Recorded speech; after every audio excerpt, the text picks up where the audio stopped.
Welcome to Channel's Business Global with me, Juliana Olayinka, reporting from just outside the Palace of Westminster in central London, where global power, policy and markets intersect. Coming up on today's show, in London, pressure is mounting on the government after police opened a criminal investigation into Lord Peter Mandelson over allegations he leaked sensitive information to Jeffrey Epstein. The case is now raising fresh questions about Downing Street's vetting process and Prime Minister Keir Starmer's decision to appoint Mandelson as US ambassador, and Nigeria's expanding economic ties with Turkey, what the newly signed agreements could mean for trade investment and diaspora-led growth. I'll be sharing a discussion I had with Honourable Ben Onyekuru Anyaibe, joining us from Ankara. Then later, I'll be looking back at some of the biggest business news stories of the week. But first, jurors in London have heard further details of high-end spending linked to former Nigerian Petroleum Minister Diezani Alison-Madueke, as prosecutors seek to build their case that a luxury lifestyle in Britain was funded through bribery. At Southwark Crown Court, the jury was told that as much as £140,000 was spent in a single day on decorative arts and designer furnishings at a St John's Wood antiques dealer between 2012 and 2014. A prosecution witness said Alison-Madueke never paid personally, with members of her entourage using multiple bank cards and purchases later delivered to prime London addresses. Prosecutors allege the spending formed part of a wider pattern that included access to luxury homes, private jet flights and millions of pounds in shopping at Harrods, all provided by businessmen seeking influence over Nigerian oil and gas contracts. Alison-Madueke, who also served as president of OPEC, denies 5 counts of bribery and 1 count of conspiracy to commit bribery. Her lawyers say she had limited decision-making power and reject all allegations. The trial continues. Elsewhere, Andrew Mountbatten Windsor has moved out of his Windsor residence earlier than expected, following the latest release of court documents linked to Jeffrey Epstein. Royal sources say he left under cover of darkness and has now relocated to a smaller property on the Sandringham estate, after newly released emails suggested he remained in contact with Epstein for more than 2 years after the financier's conviction for child sex offences. The disclosures also included messages involving his former wife, Sarah Ferguson, which appear to show increasing emotional and financial dependence on Epstein. Being named in the files does not imply wrongdoing, and both have been contacted for comment. Mountbatten Windsor has repeatedly denied any improper conduct and previously said he ended his relationship with Epstein in 2010, but the latest revelations appear to have accelerated his departure from Royal Lodge, highlighting the continuing impact of the Epstein files on Britain's royal household and the wider reckoning over how deeply the disgraced financier remained embedded in elite circles. And this widening Epstein reckoning is now moving from royal residence to the heart of Westminster. Sir Keir Starmer is facing mounting pressure after police launched a criminal investigation into Lord Peter Mandelson over allegations he leaked market-sensitive government information to Jeffrey Epstein while serving as business secretary. The Metropolitan Police confirmed it is investigating possible misconduct in public office following the release of US court documents that appear to show Mandelson sharing sensitive material during the 2008 financial crisis and the 2010 change of government. The case has reignited scrutiny of Starmer's decision to appoint Mandelson as UK ambassador to Washington in December 2024. But that is not why some people do it. And that is not why Mandelson did it. And that sense of duty only matters if the standards of public life are upheld. And in recent days, serious allegations and serious evidence has emerged concerning Mandelson's conduct, including his relationship with Epstein, a convicted sex offender. It had been publicly known for some time that Mandelson knew Epstein, but none of us knew the depth and the darkness of that relationship. What has come to light has raised serious questions. Information that was not known at the time of his appointment before he was appointed ambassador, Mandelson was asked directly about the nature of his relationship with Epstein. He was asked whether he had stayed at Epstein after his conviction. And when, later, further information came to light, he was asked whether he had accepted gifts and hospitality, about whether he had been fully transparent about the relationship. The information now available makes clear that the answers he gave were lies. He portrayed Epstein as someone he barely knew. And when that became clear, and it was not true, I sacked him. Such deceit is incompatible with public service. Let me be clear, no one is above accountability. And no one, however well connected, however experienced, however senior, should hold public office if they cannot meet the basic test of honesty. I also want to address the publication of the information Mandelson provided during the appointment process. I understand the strength of public feeling. I share the anger that people feel when powerful individuals appear to escape scrutiny. And I want to be able to release those documents as quickly as possible. I wanted to release them yesterday, in fact, and to talk about them at Prime Minister's questions. But the police have advised that releasing certain information now could risk prejudicing a future investigation or legal process. And however frustrating from my personal point of view that is, and it is, I will not take any step, however politically tempting, however popular, that risks justice for victims. Because this is not and must never become a political game. The victims of Epstein have lived with trauma that most of us can barely comprehend. And they've had to relive it again and again. They have seen accountability delayed and too often denied. To them, I want to say this. I am sorry. Sorry for what was done to you.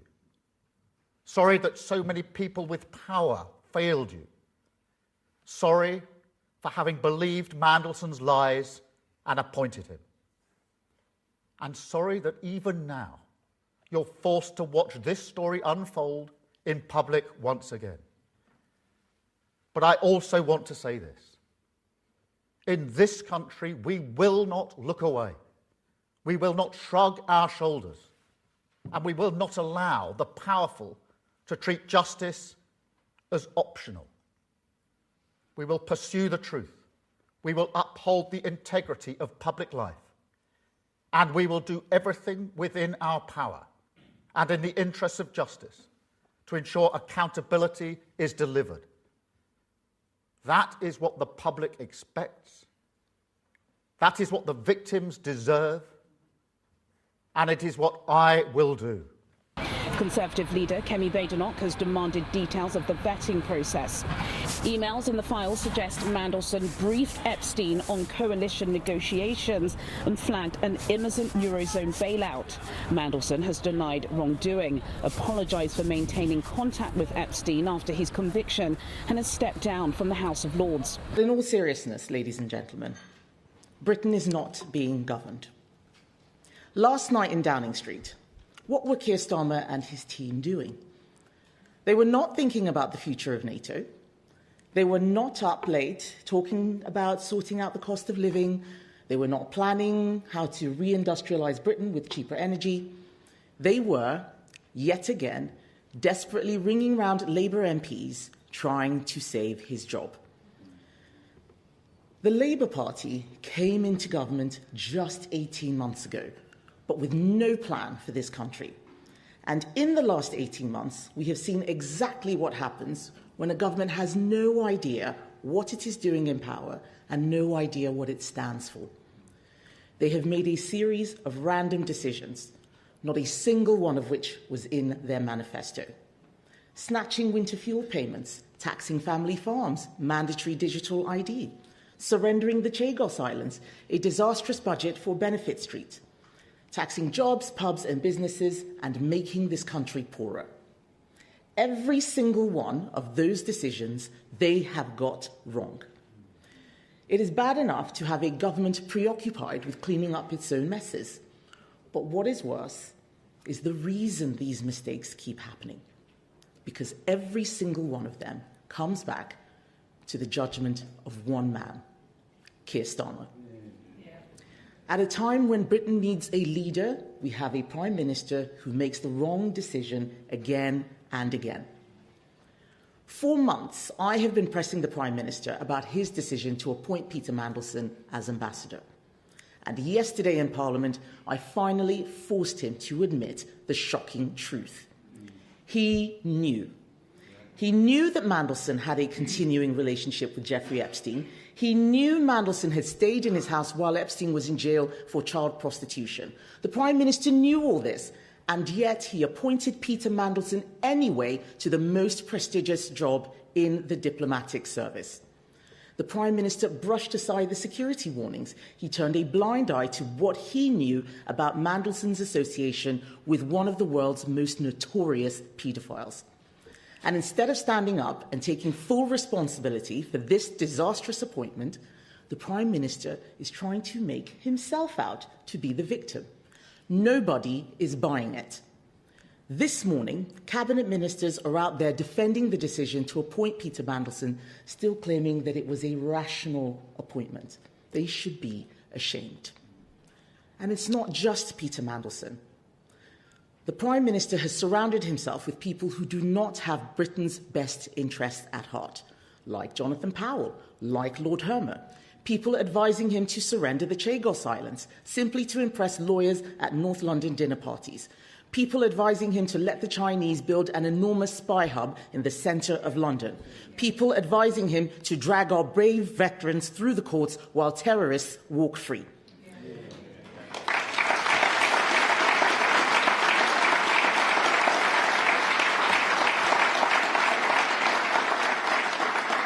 I am afraid that Keir Starmer is either too weak or too foolish to see the folly of what he is agreeing to.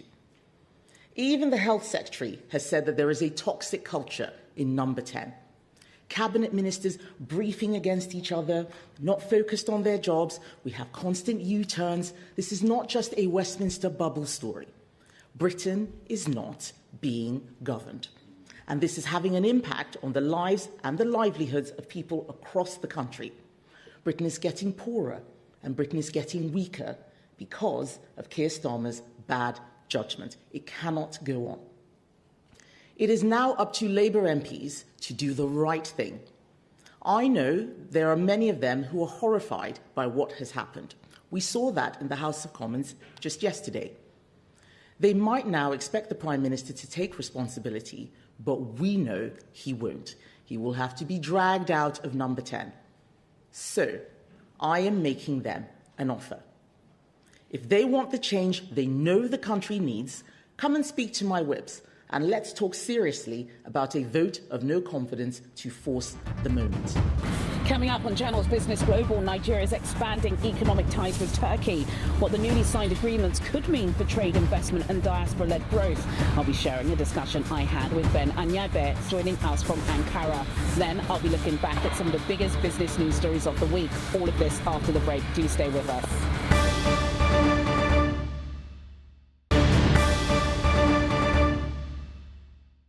Welcome back to Channel's Business Global with me, Juliana Olayinka, reporting from just outside the Palace of Westminster in central London, where global power, policy and markets intersect. Shortly, I'll be sharing the discussion I had with Ben Anyabe about Nigeria's expanding economic ties with Turkey. But until then, here's a breakdown of some of the biggest business news stories of the week. Here in the UK, a fresh batch of Nestle baby formula has been recalled over safety concerns. The Food Standards Agency says SMA Advanced First Infant Milk has been pulled after traces of the cereulide toxin were linked to a contaminated third-party ingredient. The affected batch was distributed only in Northern Ireland.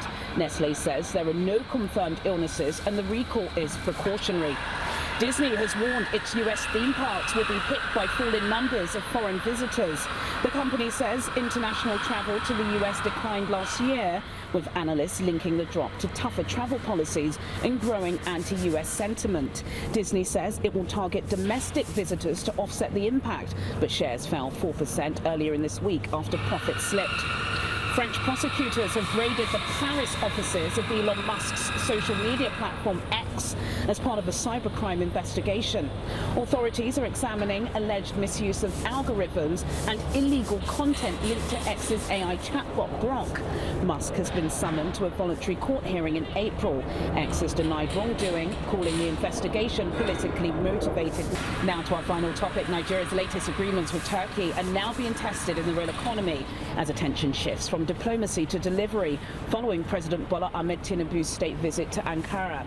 The trip produced 9 memoranda of understanding spanning trade, defence cooperation, education, media and diaspora policy, alongside a joint ambition with Turkish President Recep Tayyip Erdogan to lift bilateral trade towards $5 billion.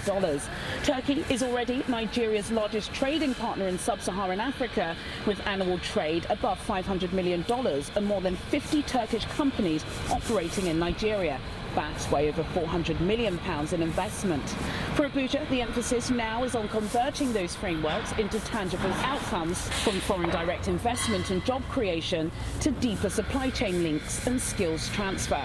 Diaspora engagement is central to that strategy. New cooperation on diaspora policy is designed to better connect Nigerians living in Turkey with opportunities at home, positioning them as conduits for capital, entrepreneurship and market access. Earlier, I was joined by Ben Anyabe to discuss what this means in practical terms for Nigerian businesses and the diaspora in Turkey. I think the first opportunity is there is like a synergy, a new motivation among the business community in Turkey, because when the president leads, they want to follow.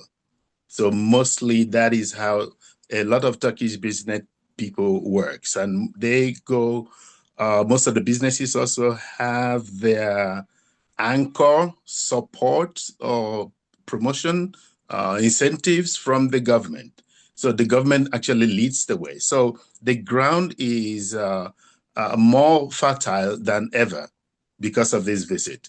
Number two, there were also some kind of bottlenecks in getting visas for business people. So that bottleneck seemed to have been lifted, at least in principle, and then going forward, we will see the practicality of that. Now, Turkey offers business people or business communities amazing, high quality, European standard, either medium, small scale, even large scale machineries and goods in general. So this opportunity is, most Nigerians or the business people who came here, they could see that.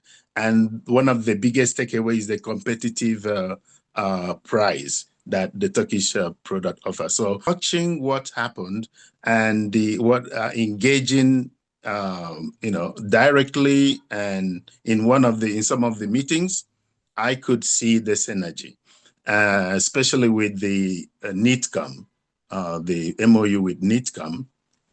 They are eager to, start getting projects. They were invited by Honorable Dr. Abike Dabiri to a program. Now I got a call since she left. They're already thinking about how to leverage on this. So this is why I am saying that I believe this is going to produce more result. And also there are some Nigerian institutions already positioned to benefit from this bilateral relationship, like ITF. They came here in towards the last quarter of 2024, and they have unfinished or ongoing projects, which will include training, skilling up artisans, and which the president mandated them to do.